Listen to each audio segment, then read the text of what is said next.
최근 가구회사 한샘의 여직원이 상사에게 성폭행을 당했다며 인터넷에 올린 글이 화제가 됐습니다. 그 후로 회사나 대학 등 조직 내부에서 벌어지는 성범죄 피해를 호소하는 목소리가 잇따르고 있습니다.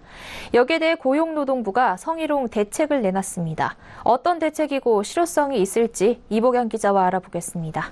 안녕하세요. 안녕하세요.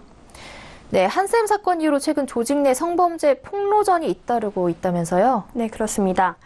한샘 성추문 이후로 간호사들이 선정적인 옷을 입고 춤을 추게 한 한림성심병원과 이 교수와 제자 간 성희롱 폭로, 또 시티은행 등 여러 개별 회사에서 벌어졌던 성폭력, 성폭행 이 등으로 잇따라 이슈가 되고 있는데요.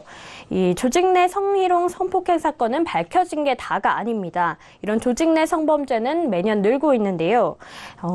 경찰청 조사 결과 우월적인 지위에 있는 고용주나 직장 상사에 의한 성범죄는 지난해 545건으로 4년 새 60%가량 늘었습니다. 또 고용노동부의 성희롱 진정사건 접수 현황 피해 건수 역시 2012년에 249건에서 지난해 552건으로 급증했습니다. 네, 조직 내 성범죄가 매년 증가하는 모습인데요. 이렇게 증가하는 이유가 있을까요? 네, 이런 조직 내 성범죄의 경우에 대개 상사가 우월적인 지위를 이용해서 일으키는 경우가 많은데요. 이럴 경우에 약자인 여성이나 부하 직원이 해고와 같은 2차 피해를 볼 수 있기 때문에 신고를 못하는 것으로 파악되고 있습니다. 지난해 여성가족부가 직장 내 성희롱을 조사한 결과인데요. 이 성희롱 피해 경험이 있는 응답자 중 78.4%나 성희롱에 대처하지 않고 참고 넘어갔다라고 답변을 했습니다. 특히 여성의 경우에 문제를 제기해도 해결될 것 같지 않아서라는 답변이 50.6%로 가장 큰 이유를 차지했습니다. 또 구제를 받기 어려울 뿐만 아니라 2차 피해로까지 이어질 수 있다는 게 더 큰 문제인데요. 이 한국여성노동자회가 조사한 결과에 따르면 직장 내 성희롱 피해 신고자 중 57%는 회사로부터 실제로 불이익을 받은 것으로 집계됐습니다. 이들은 파면, 해임, 해고, 교회 신분상의 불이익 조치와 집단 따돌림, 폭행, 폭언 등을 받은 것으로 확인이 되고 있습니다. 네, 결국 오늘 고용노동부와 여성가족부가 이 성범죄 대책을 발표했다고 하던데 어떤 내용입니까? 네. 오늘 고용노동부와 여성가족부가 직장 내 성희롱, 성범죄 근절 대책을 발표했는데요. 우선 고용부는 연간 2만여 개 사업장을 대상으로 이뤄지는 근로감독 시에 유형을 불문하고 직장 내 성희롱 분야를 반드시 포함하기로 했습니다.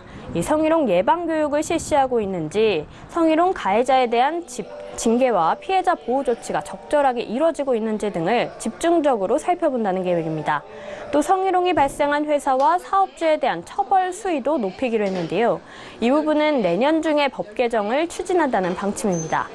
지금은 대부분 과태료 처분인데다가 또 성희롱 피해자에게 불리한 조치를 한 경우에만 징역형에 처할 수 있는데요. 사실상 징역형이 내려진 사례가 없고 또 대부분 과태료 처분에서 끝나고 있습니다.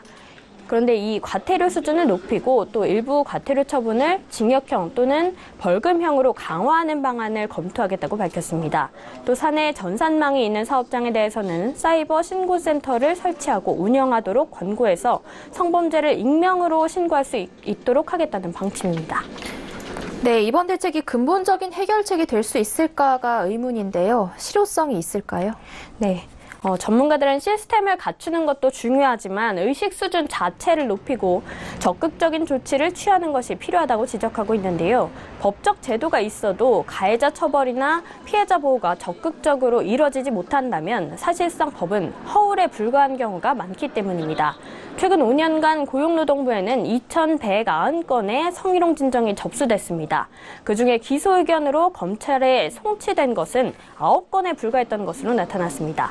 이런 솜방망이 처벌이 계속된다면 법적 장치가 있어도 아무런 소용이 없다는 겁니다. 특히 조직 내 성희롱의 경우 2차 피해가 가능하기 때문에 단호하게 대처하는 문화가 형성되지 않으면 이런 시스템 자체가 작동하지 않는 일이 빈번하게 일어난다는 지적입니다. 네, 정부가 내놓은 성희롱 대책에 대해 이보경 기자와 이야기 나눠봤습니다. 고맙습니다.